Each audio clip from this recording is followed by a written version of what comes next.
Bem pessoal, aqui é o canal Teolitérias, a gente fala de semiótica, também da área de letras, literatura, língua. E a pauta do vídeo de hoje, nós vamos fazer uma separação, uma distinção terminológica entre o conceito de semiologia e o conceito de semiótica. Então quem está começando aí os estudos semióticos, os estudos semiológicos, tem interesse pela área, pode acompanhar aqui as playlists do canal, tem várias playlists aqui de mini cursos relacionados à área da semiótica, mas eu achei importante nesse momento do canal, da história do canal, demarcar a diferença conceitual aí entre semiologia e semiótica. Você sabe? Bem, se você não souber, acompanhe a gente aí nesse vídeo. Se você souber também, faça aí a verificação se realmente é essa a diferença e depois faz aí nos comentários a opinião de vocês. Por que é importante definir a diferença de semiologia para semiótica? O Roland Barthes, num livro bem conhecido chamado Elementos de Semiologia, ele inicia uma discussão a respeito do tamanho da semiologia. Ele vai dizer que o Saussure, quando escreveu o curso de Linguística Geral, pensou numa ciência gigante que estudasse todos os signos, estudasse todas as formas de signo, todas as formas de sinal, tudo que entrasse no rol de comunicação e que fosse considerado signo, seria estudado pela semiologia. Então a gente teria uma grande ciência, a maior de todas, que estudaria os signos nos seus processos de comunicação. E que a linguística, ela seria apenas uma parte, um departamento, né, desse estudo gigante chamado semiologia. Posto isso, o Roland Barthes ele vai resgatar essa ideia do Saussure e vai repensar se de repente a semiologia é a ciência mãe de todas, é a meta-ciência, né?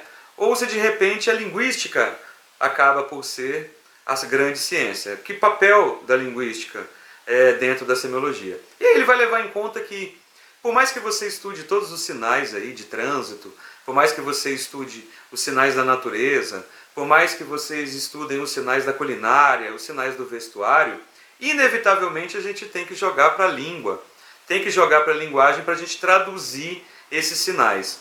Esses sinais eles são reconhecidos dentro de uma cultura. Então, se eu ver uma imagem, eu traduzo ela para a minha língua, porque a língua, é claro, né, a gente também tem que definir a língua como essa cobertura cultural de reconhecimento linguístico que a gente tem. É social, ela é cultural, ela é muito dimensional, né? Está muito ligado a muitos aspectos culturais.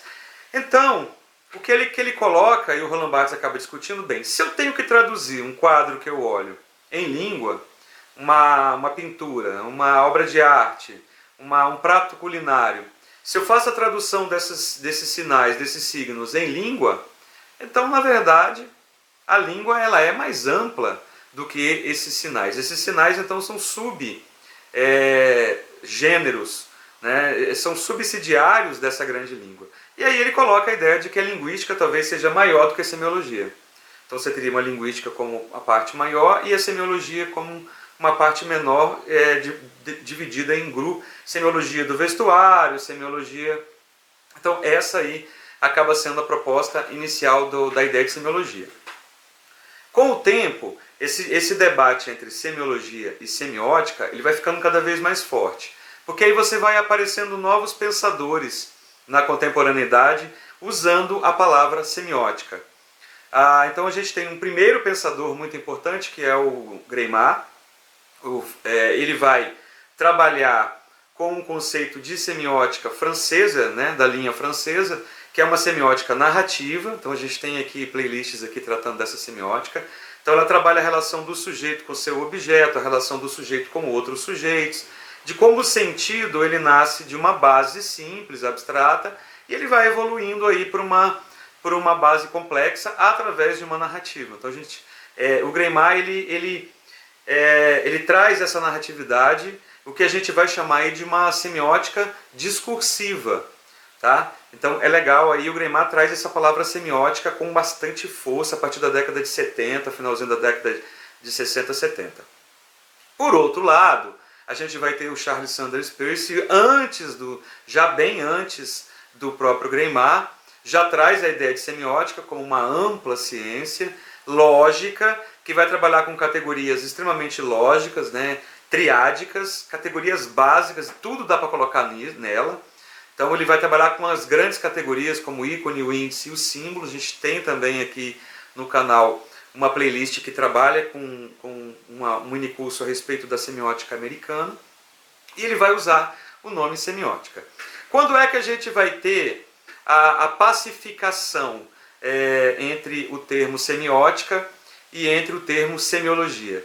Juridicamente, né, declaratoriamente, esses dois termos eles vão se resolver os seus problemas quando a Associação Internacional de Estudos Semióticos, com nada mais, nada menos aí do que o próprio Greimar, o Roland Barthes, o Roman Jakobson, o próprio Levi-Strauss. Então imagina os nomes de peso que a gente está falando aí. Um Levi-Strauss, um Roman Jakobson, um Greimar, um Roland Barthes. Eles decidem a partir de então colocar a semiótica como a ciência mãe, né? Como o guarda-chuva onde estariam inseridos aí outras áreas que estudasse os signos e que estudasse os sentidos. Então a gente tem aí um ato declaratório falando, olha, a partir de 1969, a associação se reuniu e falou, ó, a partir daqui é a semiótica, o termo que a gente usa e pronto, né? Então, isso é interessante por quê? Porque a gente passa a trabalhar essa terminologia de modo muito mais objetivo nos livros, né? Principalmente nos livros da semiótica americana e da semiótica francesa. A gente não pode esquecer também de chamar aqui a semiótica dos estudos culturais, a Escola de Tartu, a Escola de Moscou, que trabalha com a semiótica da cultura, semiosfera e outros conceitos. Muito, muito bacana. A gente ainda não tem esse conteúdo aqui, a gente tem mais de conteúdo da semiótica francesa e o conteúdo da semiótica americana. Por fim, uma grande diferença aqui que é importante a gente assinalar é que na proposta da semiologia de Saussure e na proposta linguística que Saussure traz de semiologia, ele trabalha com microfragmentos, com unidades fonéticas da fala. Então ele parte de unidades fonéticas. O Greimar, ele propõe uma teoria de unidades semânticas do discurso, na verdade da escrita. Então a gente tem uma dimensão aí interessante. Então a gente tem o Saussure trabalhando com a fala, e a fala para o ato individual, ele traduzindo as pequenas unidades que são os fonemas, os fones, os fonemas. E o Greimar, já na década de 70, ele já vai abordar as mínimas unidades de sentido, o que ele vai denominar aí de semas. O que é interessante aqui a gente entender? Que a semiótica francesa, ela vai caminhando, vai indo até um percurso discursivo. Ou seja, para a gente já fechando esse vídeo e abrindo aí uma outra pauta para um outro vídeo, é como que a semiótica ela estuda signos, e por trás desses signos a gente tem unidades de sentido, pequenos conjuntos de sentidos, né?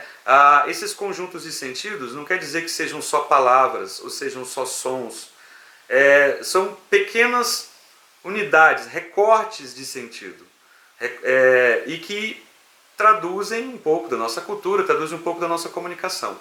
Então é como se a gente aqui entendesse que por trás dos signos que a semiótica estuda existem fragmentos de sentido, recortes maiores um pouco do que os sentidos unitários, que vai ser chamado de discurso. Fechando aqui o vídeo, então a gente teria a seguinte ideia, que os signos, eles são essa parte aparente, e que sob os signos, ou seja, abaixo deles na camada de sentido, a gente tem o discurso. Então a gente olha o signo para chegar até a discursividade, para chegar até o discurso. Fechou? Então essa aí é a grande diferença. Hoje a gente usa mais a semiótica em função da terminologia que foi mais assentada, e a semiologia ela fica aí como um aspecto importantíssimo. Muita gente tentando trabalhar também a ideia de uma grande ciência chamada semiologia, mas a palavra que a gente usa mais é a semiótica. Fechou? Então, abraços semióticos a todos. Se você gostou do conteúdo, curte, comenta e compartilha aí com os aficionados pelos estudos semióticos. Grande abraço.